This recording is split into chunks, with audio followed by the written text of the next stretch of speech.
London shouldn't exist. Not here, not on this muddy bend of a tidal river. Not in a place that floods, burns, chokes on smoke, and gets bombed into rubble. And yet, it's still here. Today, nearly 40% of Londoners were born outside the UK. Over 300 languages echo through its streets. It's one of the most diverse cities on Earth. But 2,000 years ago, this was marshland. So how did a swamp become the heart of an empire? The answer is invasion, collapse, reinvention, over and over again. And now, using AI trained on historical imagery, archaeology, paintings, and early engravings, we can finally see what those lost Londons really looked like.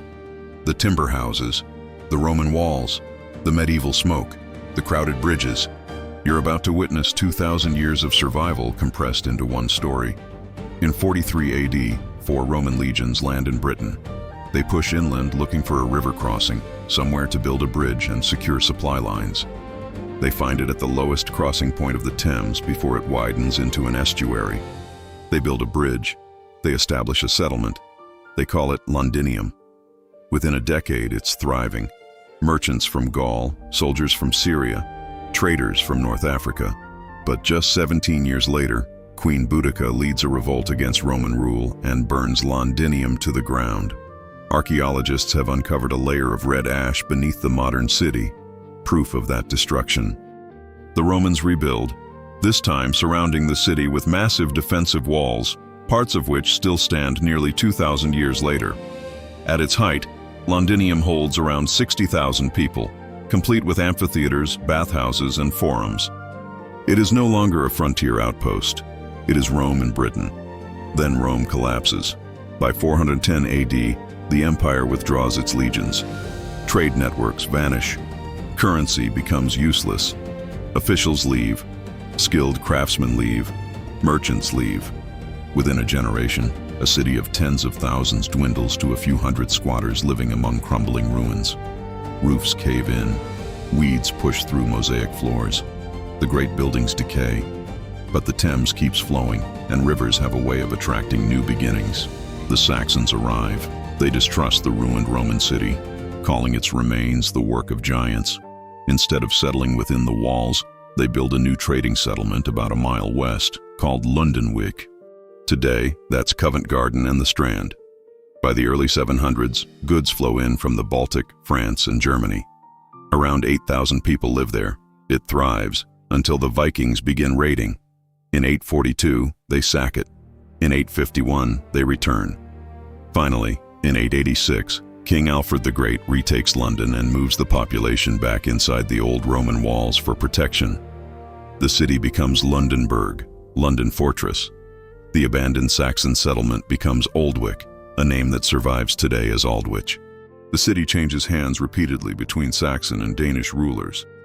In 1016, King Canute makes London his capital.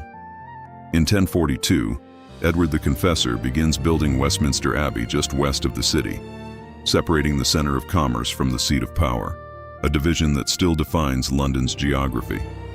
When Edward dies childless in 1066, England descends into crisis.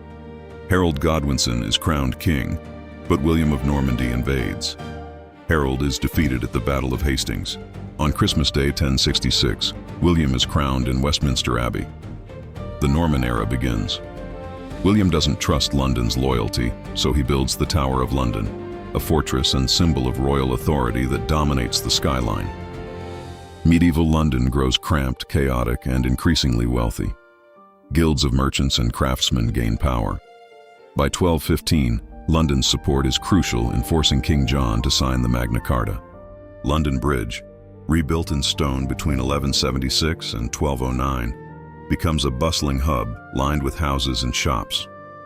For over 6 centuries, it is the only bridge across the Thames. Then in 1348, the Black Death arrives. Within 2 years, perhaps half the population is dead.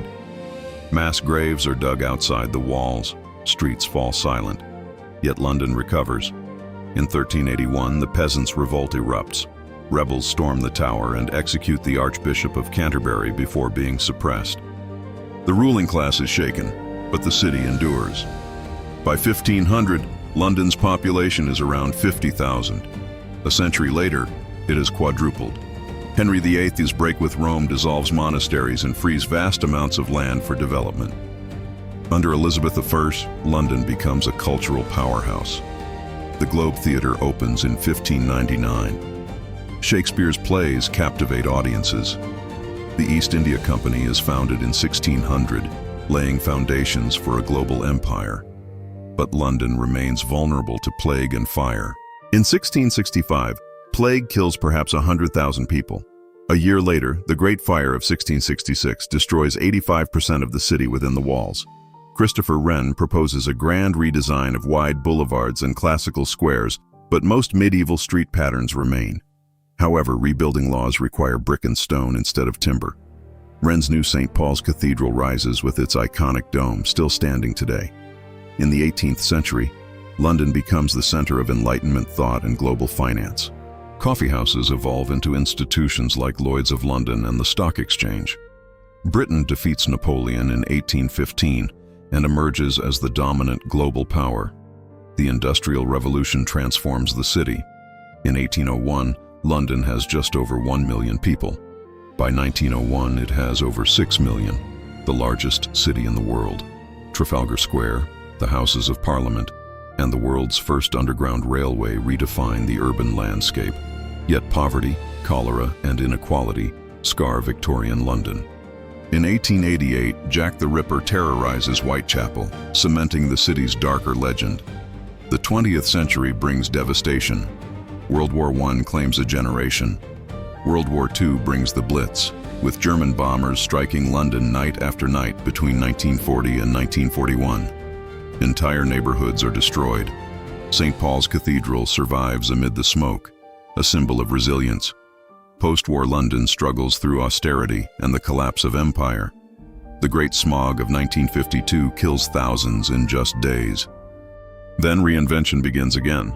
The Windrush generation arrives in 1948, followed by immigrants from South Asia, Africa, and Eastern Europe. The 1960s bring cultural explosion, music, fashion, global influence. Economic struggles in the 1970s give way to redevelopment in the 1980s and beyond. Canary Wharf rises from abandoned docks. The 2012 Olympics transform East London. The skyline fills with glass towers like the Shard and the Gherkin. Today, London is home to over 9 million people and remains one of the most multicultural cities on Earth. From Roman marshland to Saxon trading post, from medieval fortress to imperial capital, from bombed ruins to global metropolis, London has been invaded, burned, infected, and bombed, and rebuilt every time.